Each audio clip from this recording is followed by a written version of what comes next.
আলাইকুম, স্বাগত জানাচ্ছি RTV সকালের সংবাদে। আপনাদের সঙ্গে আছি আমি ফারজানা তানি। শুরুতেই জানাবো ইরান যুদ্ধের খবর। যুক্তরাষ্ট্রের হামলা বন্ধের ঘোষণায় অবশেষে সাময়িক যুদ্ধবিরতিতে সম্মত হয়েছে ইরান। বুধবার সকালে এক বিবৃতিতে এটি নিশ্চিত করেন দেশটির পররাষ্ট্রমন্ত্রী আব্বাস আরাকচি। হরমুজ খুলে দেওয়ার শর্ত ও পাকিস্তানের মধ্যস্থতায় 2 সপ্তাহের জন্য হামলা থেকে সরিয়ে আসার সিদ্ধান্ত নেন মার্কিন প্রেসিডেন্ট ডোনাল্ড ট্রাম্প। ইরান ছাড়াও লেবানন ও অন্যান্য দেশেও অবিলম্বে এই যুদ্ধবিরতি কার্যকরের আহ্বান জানিয়েছেন পাকিস্তানের প্রধানমন্ত্রী। আগামী শুক্রবার ইসলামাবাদে 2 পক্ষের প্রতিনিধিদের আমন্ত্রণ জানান তিনি। বিস্তারিত জানাচ্ছেন সামিউল শিহাব।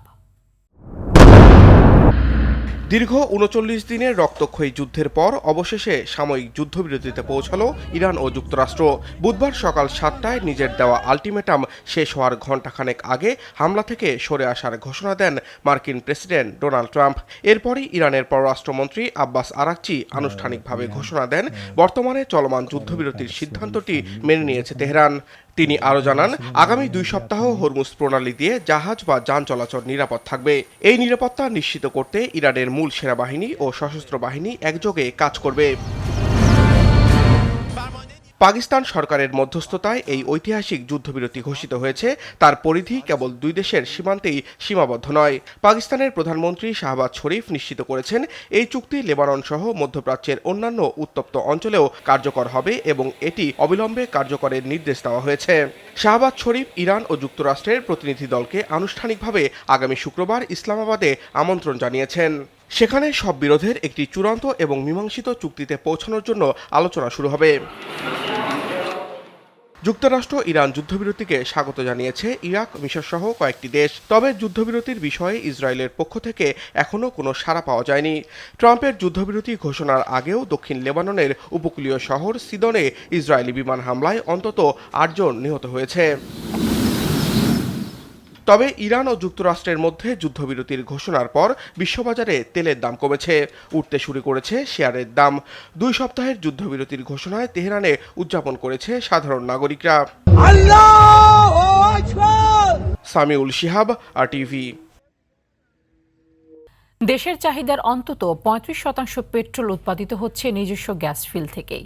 এছাড়া উৎপাদন হচ্ছে অকটেন ও কেরোসিনের একটি অংশ। চাহিদা পূরণে বাড়ানোর চেষ্টা চলছে ডিজেলের উৎপাদন।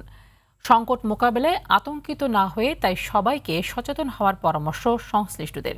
সর্দার রাজীবের ধারাবাহিকের শেষ পর্বে থাকছে বিস্তারিত। সহযোগিতা করেছেন গোয়েনঘাট প্রতিনিধি সালমান শাহ। মধ্যপ্রাচ্য যুদ্ধে পড়ছে বিশ্ব জ্বালানির বাজার। আন্তর্জাতিক বাজারে অপরিশোধিত তেলের দর ব্যারেল প্রতি $110 ছাড়িয়েছে। জ্বালানি অস্থিরতার প্রভাব পড়েছে দক্ষিণ এশিয়ার দেশগুলোতে। পাকিস্তানের ডিজেলের দাম বেড়ে দাঁড়িয়েছে $1.20 মার্কিন ডলার, টাকার অঙ্কে যা 148 টাকা লিটার। এছাড়াও ভারতে ডিজেল বিক্রি হচ্ছে $0.96 বা 120 টাকা লিটার। দেশগুলোতে পেট্রোল সহ অন্যান্য জ্বালানির দাম বাড়লেও লোকসান দিয়ে বাজার স্থিতিশীল রাখছে বাংলাদেশ। এর জন্য দৈনিক প্রায় 167 কোটি টাকা ভর্তুকি দিচ্ছে সরকার, যার মধ্যে অর্ধেকই যাচ্ছে ডিজেল আমদানিতে। যে কোনো মূল্যে জ্বালানি সরবরাহ স্বাভাবিক রাখার সিদ্ধান্ত নিয়েছে সরকার। ফলে বিকল্প উৎস থেকে তেল আমদানির পাশাপাশি অভ্যন্তরীণ কনডেন্সেট উৎপাদন বাড়ানোয় গুরুত্ব দিচ্ছে বিপিসি। সিলেট গ্যাস ফিল্ডের এমডির সাথে আমি সরাসরি কথা বলেছি এবং নর্মালি তারা 600 গ্যালন পার ডে আমাদেরকে দেয়। সম্ভবত 3 দিন আগে থেকে তারা এটাকে 100 বাড়িয়েছে, 700 করেছে। জ্বালানি চাহিদা পূরণে গ্যাসের পাশাপাশি কনডেন্সেট উৎপাদন বাড়ানো হচ্ছে দেশের গ্যাস ফিল্ডগুলোতে। চলতি মাসে সিলেট গ্যাস ফিল্ডে উৎপাদিত হচ্ছে 150 মিলিয়ন ঘনফুট গ্যাস সহ উপজাত। 142 মিলিয়ন কিউবিক মিটার হারে গ্যাস উৎপাদন করতেছি দৈনিক। এখন এপ্রিল মাস চলতেছে, আমি আশা করতেছি যে মে মাসে আমার এটা 150 মিলিয়ন ঘনফুট হারে আমি জাতীয় গ্রিডে যুক্ত করতে পারবো এবং এর সাথে আনুপাতিক হারে আমার কনডেন্সেটটাও বেড়ে যাবে। এপ্রিলে 4,500 ব্যারেল কনডেন্সেট উৎপাদনের কথা জানিয়ে কর্মকর্তারা বলছেন এতে পাওয়া যাবে 3,500 ব্যারেল পেট্রোল, যা মোট চাহিদার 35% পূরণ করবে। দৈনিক 3400 থেকে 3500 ব্যারেল পেট্রোল পাই, 700 থেকে 750 ব্যারেল অকটেন পাই। আর হলো আমার ডিজেল তৈরি করি, যেটা ডিজেল হয় 150 ব্যারেল পার ডে এবং কেরোসিন 100 থেকে 120 ব্যারেল কেরোসিন উৎপন্ন হয়। এছাড়া আমার আরো একটা প্রোডাক্ট হয় যেটা হল এলপিজি। এদিকে সংকট মোকাবেলায় জ্বালানি ব্যবহারে সবাইকে সাশ্রয়ী হওয়ার আহ্বান জানিয়ে জ্বালানি বিশেষজ্ঞ বলছেন, আতঙ্ক কমাতে গণমাধ্যমকেও ইতিবাচক হওয়া জরুরি। মজুদ 2 দিন 3 দিনে নেমে গেছে, সেটার কোনো রিপোর্টিং কখনো হয়নি, এবং তখন কিন্তু ঠিকই সময় মতো জাহাজ চলে এসছে এবং পরবর্তীতে আমাদের মজুদ বৃদ্ধি হয়েছে এবং আমাদের সরবরাহ ব্যবস্থায় কোনো প্রবলেম হয়নি। কিন্তু এবার যখনই যুদ্ধ শুরু হয়েছে, সাংবাদিকরা প্রথম থেকেই কতদিনের মজুদ আছে, কোন জাহাজ আসবে, এই কথাগুলো কিন্তু জনগণের কাছে প্রেজেন্ট করেছে, এবং এটা করার সাথে সাথেই মানুষের মনের মধ্যে আতঙ্ক সৃষ্টি শুরু হয়ে গেছে। দেশের দীর্ঘমেয়াদী জ্বালানি নিরাপত্তার জন্য দেশীয় উৎপাদনের পাশাপাশি নবায়নযোগ্য জ্বালানি উন্নয়ন বৃদ্ধির তাগিদ সংশ্লিষ্টদের। সর্দার রাজীব, আর টিভি, ঢাকা। জ্বালানি তেল নিয়ে ভোগান্তি চরমে উঠেছে চালক সহ সংশ্লিষ্টদের। নেত্রকোনা শহরে বিভিন্ন পাম্পে জ্বালানি তেল নিতে দীর্ঘ লাইনে অপেক্ষা করছেন মোটরসাইকেল চালকরা। অনেকে কাজ ও ব্যবসা ফেলে আসছেন তেল নিতে। তেল নেই গাজীপুরের কালিয়াকৈরের বেশিরভাগ পাম্পে। এদিকে দিনাজপুরের হিলির একমাত্র ফিলিং স্টেশনে একদিন পর দেয়া হচ্ছে তেল। এতে দীর্ঘ লাইন করে মোটরসাইকেল চালকরা অপেক্ষা করছেন তেলের জন্য। তবে তেল নিতে কাগজপত্র দেখাতে হচ্ছে চালকদের।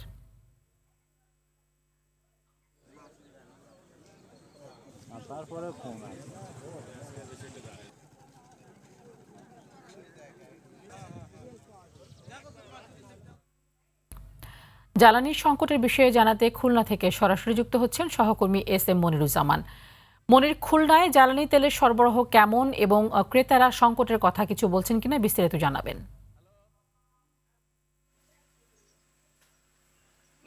হ্যাঁ তানি, যেমনটা বলছিলেন, সারা দেশের নাই খুলনায় কিন্তু এই মুহূর্তে জ্বালানি তেলের সংকট দেখা দিয়েছে। যে খুলনায় অন্যান্য সময় যে জায়গা প্রতিদিন যে পেট্রোল পাম্পে 12 থেকে 13,000 লিটার অকটেল এবং পেট্রোলের প্রয়োজন হতো, সেই জায়গা পাচ্ছে কিন্তু তুলনা হচ্ছে অনেক কম। আমি এই মুহূর্তে দাঁড়িয়ে আছি খুলনা নগরের নতুন রাস্তা এলেনা পেট্রোল পাম্পে। আমি এই পাম্পে এসে কথা বলেছি পাম্পের মালিকের সাথে। তিনি যে কথাটি বলেছেন যে তিনি প্রতিদিন অকটেন 2,000 এবং পেট্রোল 3,000 অর্থাৎ মোট 5,000 অকটেন পেট্রোল পাচ্ছেন, যেটা তার চাহিদার তুলনায় অনেক কম। তার প্রতিদিন কিন্তু 12 থেকে 13,000 লিটার তেলের প্রয়োজন হয়, তিনি কিন্তু সেই পরিমাণ তেল পাচ্ছেন না, যার ফলে কিন্তু বিপাকে পড়েছেন সাধারণ বাইকার এবং ব্যক্তি চালিত প্রাইভেট কারের মালিকরা। আপনারা দেখতে পাচ্ছেন এখানে কিন্তু সকাল থেকেই বাইকার এবং প্রাইভেট কার এসে সারিবদ্ধভাবে দাঁড়িয়ে আছে তারা তাদের তেল নেওয়ার জন্য।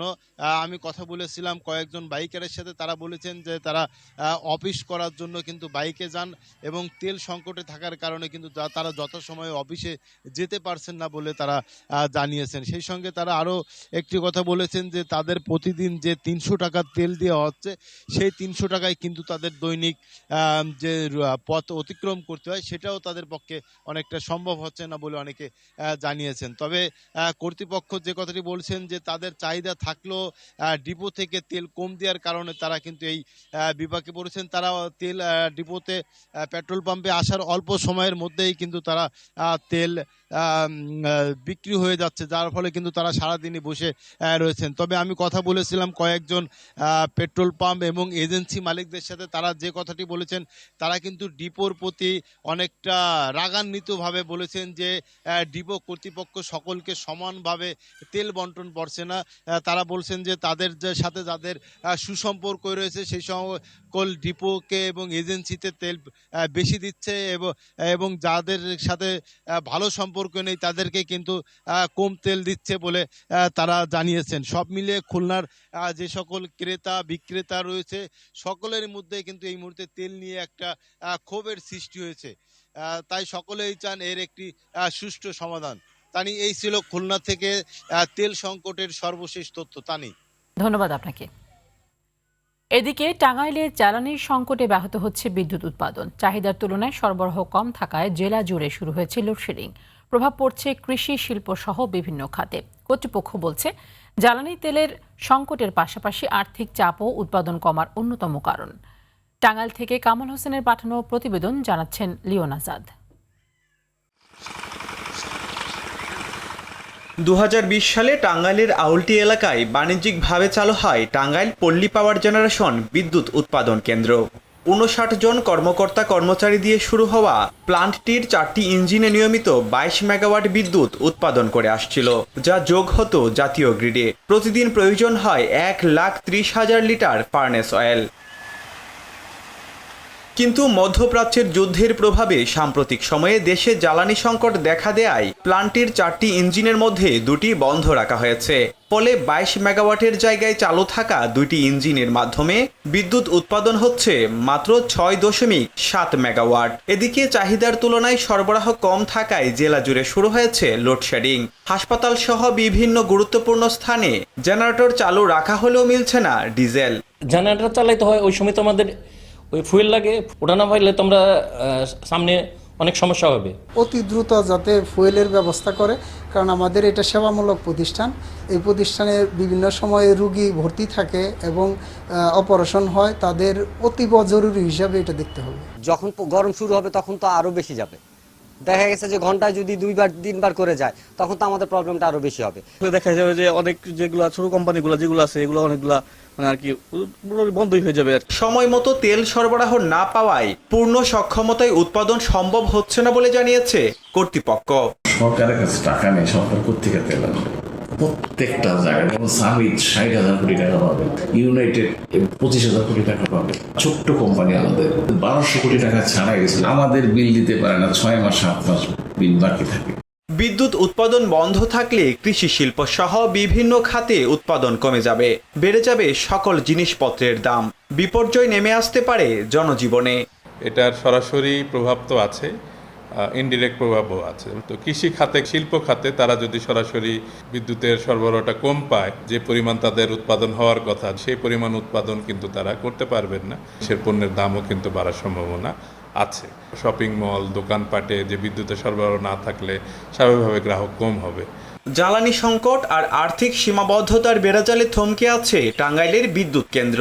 কেবল আশ্বাসে নয়, আবারও পূর্ণ গতিতে ফিরুক টাঙ্গাইল পল্লী পাওয়ার জেনারেশন, এমনটাই দাবি সংশ্লিষ্টদের। Leon Azad, RTV। কোনোভাবেই কমছে না শিশুদের হামের প্রাদুর্ভাব। প্রতিনিয়ত দেশে বাড়ছে মৃত্যুর মিছিল। রাজধানী সহ আশপাশের জেলাগুলোয় আশঙ্কাজনক হারে বাড়তে শুরু করেছে সংক্রমণ। হাসপাতালগুলো রোগী ভর্তির হার বাড়াচ্ছে উদ্বেগ। গত 25 দিনে দেশে মোট আক্রান্তের সংখ্যা দাঁড়িয়েছে 9,883 জনে। মৃত্যুর মিছিলে যোগ হয়েছে 128 শিশু।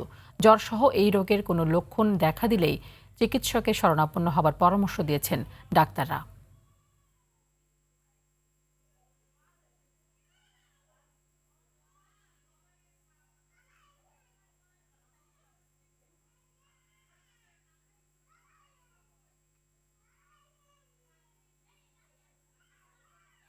এই মুহূর্তে বাংলাদেশ শিশু হাসপাতাল থেকে যুক্ত হচ্ছেন সহকর্মী জাহিদ রহমান।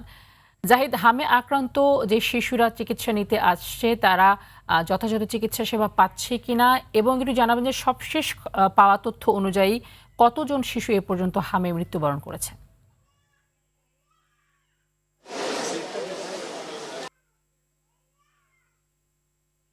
সেটি একটি মহামারী আকারের দিকে যাচ্ছে বলা চলে, কারণ প্রতিদিনই শিশুর মৃত্যুর ঘটনা ঘটছে। গতকালকেও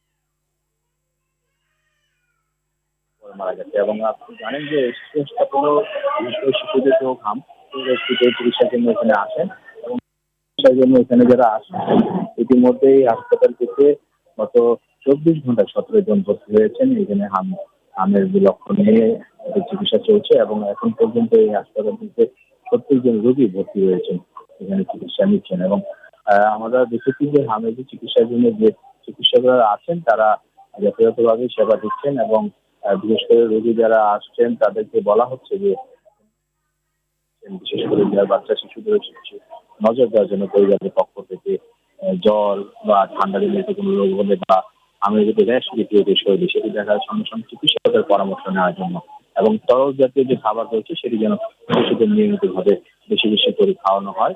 তাহলে হচ্ছে যে কিছুটা হলেও রোগের যে প্রভাব সেটা একটু কম মনে হবে। এবং তারা বলছেন যে চিকিৎসকের পরামর্শ অনুযায়ী হাসপাতালে আবার এই ধরনের যারা শিশু রয়েছেন হামে আক্রান্ত হয়েছেন তাদের চিকিৎসা দেওয়া হচ্ছে, এবং বিশেষ করে ডেডিকেটেড যে হাসপাতাল রয়েছে মহাখালীতে, সেখানে সেই হাসপাতাল হিসেবে আমাদের জন্য সিদ্ধান্ত দেওয়া হয়েছে। অর্থাৎ আমাদের দূর দূরান্ত থেকে যারা ঢাকার বাইরে রয়েছে সেখানে প্রাথমিকভাবে জেলা হাসপাতাল থেকে চিকিৎসা নিচ্ছেন, তার পরবর্তীতে যদি ও অবস্থার উন্নতি না হয় তখন তারা ঢাকায় অনেককে আমি দেখেছি রিটার্ন করেছেন এবং ঢাকায় এসে তারা চিকিৎসা নিচ্ছেন। ধন্যবাদ আপনাকে। হাম সংক্রমণের উচ্চ ঝুঁকিতে আছে উপকূলের জেলা বরগুনা। এ বিষয়ে আরো জানাতে সেখান থেকে সরাসরি যুক্ত হচ্ছেন সহকর্মী মনির হোসেন কামাল। কামাল, হাসপাতালে হাম আক্রান্তদের চিকিৎসা সহ বিস্তারিত জানাবেন। জি তানি, বরগুনায় কিন্তু হামের রোগীর সংখ্যা প্রতিদিনই বাড়ছে। গত 24 ঘন্টায় 24 জন নতুন করে আক্রান্ত হয়ে হাসপাতালে ভর্তি হয়েছে। আগে এই প্রবণতাটা একটু কম ছিল। আমাদের হাসপাতালের আরএমও ডাক্তার তাসকিয়া সিদ্দিকা জানিয়েছেন যে এখন পর্যন্ত বরগুনা জেনারেল হাসপাতালে 168 জন হামে আক্রান্ত রোগী ভর্তি হয়েছে, চিকিৎসা নিচ্ছেন, এবং যাদের হামের সিমটম পরীক্ষা করার পর এদের মধ্যে 35 জন কিন্তু হামের রোগী শনাক্ত হয়েছে। 73 জনের নমুনা ঢাকায় পাঠানো হয়েছে, সেখান থেকে হয়তো পরীক্ষার পরে জানা যাবে। তিনি আরও জানিয়েছেন যে এই যে হামে আক্রান্ত শিশুরা, এরা কিন্তু প্রথমে এসে ভর্তি হয় শিশু ওয়ার্ডে, এবং শিশু ওয়ার্ডে 2-1 দিন থাকার পরে যখন তাদের সিমটমটা হাম মনে হয় তখন তাদেরকে সরিয়ে হাম ওয়ার্ডে নিয়ে আসা হচ্ছে। তো এই ক্ষেত্রে আমাদের সিভিল সার্জন ডাক্তার মোহাম্মদ আবুল ফাত্তা আমাদেরকে জানিয়েছেন যে এই যে শিশুরা হাম শনাক্ত হওয়ার আগে শিশু ওয়ার্ডে থাকছে, তো সেখান থেকে এই শিশুদের মাধ্যমে কিন্তু আবার হাম ছড়াচ্ছে। কেননা একজন শিশু নাকি 18 জন শিশুকে হামে আক্রান্ত করতে পারে। তো এই শিশুরা যখন টাইফয়েড বা নিউমোনিয়া বা অন্য কোনো সিমটম নিয়ে সাধারণ ওয়ার্ডে ভর্তি হয়, যতক্ষণে তাদের হাম শনাক্ত না হয় ততক্ষণ কিন্তু এই সাধারণ ওয়ার্ডের অন্য শিশুদের সাথেও তাদেরকে রাখা হয়। এবং সেই ক্ষেত্রে তারা জানিয়েছেন যে এখানে আসলে চিকিৎসা সংকট রয়েছে, ঔষধ সংকট রয়েছে, এখানে রোগীদের ঔষধ কিনতে হচ্ছে টাকা দিয়ে। তো রোগীদের দাবি এবং তাদের স্বজনদের দাবি হচ্ছে যে যেহেতু হামের আক্রান্তের সংখ্যা বরগুনায় বেশি, বিশেষ বরাদ্দ দিয়ে এখানে বিশেষ ব্যবস্থায় ঔষধের যদি ব্যবস্থা করা হয়, খাবারের ব্যবস্থা করা হয়, সুযোগ সুবিধা বৃদ্ধি করা হয়, তাহলে কিন্তু হামে আক্রান্ত রোগীরা তারা সহজে চিকিৎসা নিতে পারবে। এই ছিল আমার কাছে সর্বশেষ তথ্য। তানি, ধন্যবাদ আপনাকে। সিলেটে রাতের আঁধারে অবৈধভাবে পাহাড় টিলা কেটে পরিবেশ নষ্ট করছে কয়েকটি চক্র। এতে সামান্য বৃষ্টিতেই রাস্তাঘাট, ঘরবাড়ি ও শিক্ষা প্রতিষ্ঠানে পানির সঙ্গে ঢুকে পড়ছে বালুর স্তর, ফলে ব্যাহত হচ্ছে জীবনযাত্রা। প্রশাসনের হস্তক্ষেপ চেয়েও প্রতিকার না পাওয়ার অভিযোগ ভুক্তভোগীদের। সিলেট থেকে রাজ্জাক রুনুর পাঠানো তথ্য ও চিত্রে আরও জানাচ্ছেন লিওন আজাদ। সিলেট অঞ্চলের বিভিন্ন এলাকায় একসময় মাথা উঁচু করে দাঁড়িয়েছিল পাহাড় টিলা। অনেক জায়গায় পাহাড় টিলার সেই দৃশ্য এখন আর নেই। নির্বিচারে টিলা কেটে সাবার করে ফেলেছে প্রভাবশালীরা। পরিবেশ অধিদপ্তর মাঝে মাঝে অভিযান চালালেও কার্যত টিলা কাটা থামছেই না। এদিকে বালুরচর এলাকায় টিলা কাটার ফলে কাদায় ডুবেছে রাস্তা, বাড়িঘর, এমনকি মাদ্রাসায় ঢুকে পড়ছে বালু। অন্যদিকে পরিবেশবিদরা বলছেন দিন দিন মানবসৃষ্ট প্রাকৃতিক দুর্যোগের মারাত্মক ঝুঁকিতে রয়েছে সিলেট। তবে স্থানীয়রা বলছেন কোথাও প্রকাশ্যে আবার কোথাও রাতের আধারে কাটা হচ্ছে এসব টিলা।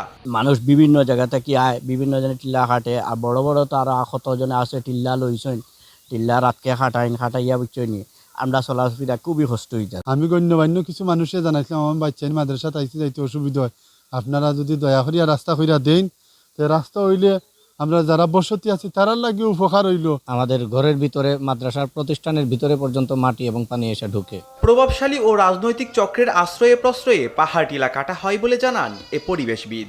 সব সময় টিলার যে কাটা হয় কিংবা যে ধরনের বেআইনি কাজগুলো হয়, এখানে কিন্তু একটা রাজনৈতিক আশ্রয় প্রশ্রয় থেকে এই কাজগুলো করা।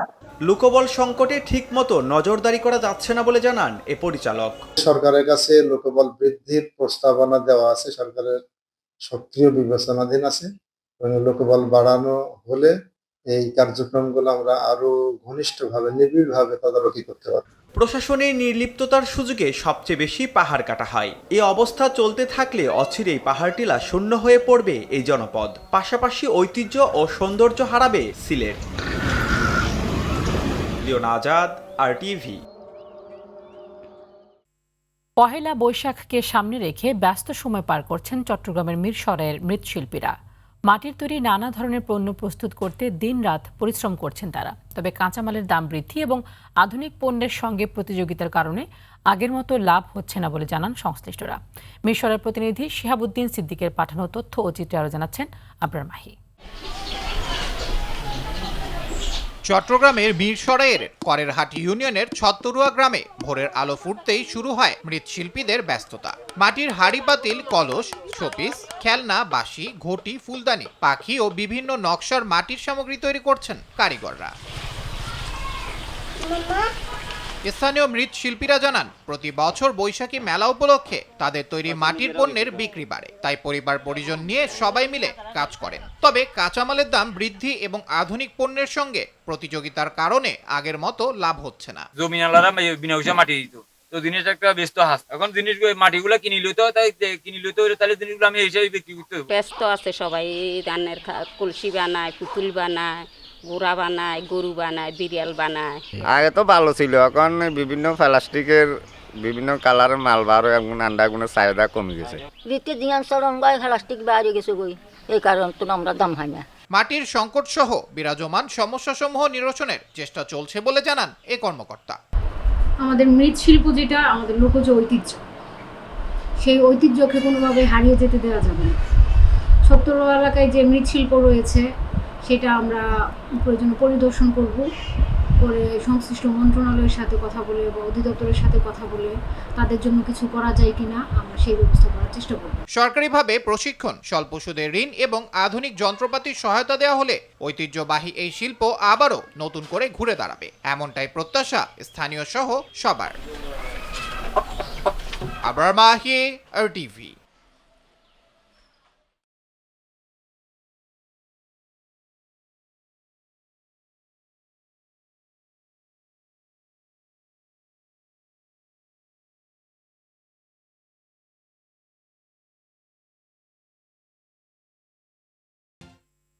IDLC পরিবর্তনের পথে বাংলাদেশ। দেশের ইতিহাসে নতুন উচ্চতায় পৌঁছেছে প্রবাসী আয় বা রেমিটেন্স। অতীতের সব রেকর্ড ভেঙে গত মার্চে এসেছে 375 কোটি 50 লাখ মার্কিন ডলার। এই হিসেব প্রতিদিন গড়ে এসেছে 12 কোটি 11 লাখ ডলার প্রবাসী আয়, যা দেশের ইতিহাসে কোনো নির্দিষ্ট অর্থ বছরে সর্বোচ্চ প্রবাসী আয়ের রেকর্ড।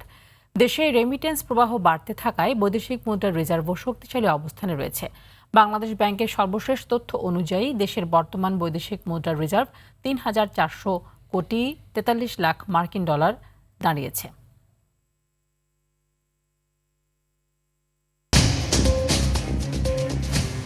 সকালের সংবাদ এ পর্যন্তই। মধ্যাহ্নের সংবাদ 12টায় দেখার আমন্ত্রণ রইল। ধন্যবাদ সবাইকে।